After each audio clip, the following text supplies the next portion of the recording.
Hätäpuhelun soittaminen.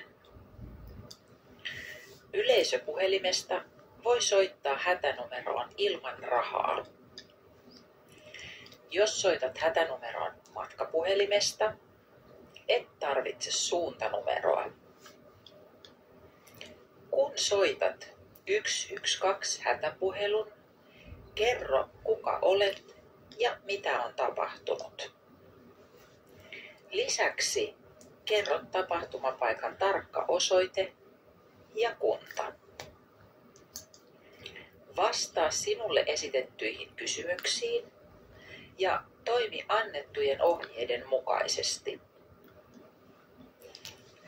Lopeta puhelu vasta saatuasi luvan. Jos tilanne tapahtumapaikalla muuttuu, soita uudestaan hätänumeroon. Jää tapahtumapaikalle ja opasta tarvittaessa auttajat oikeaan paikkaan.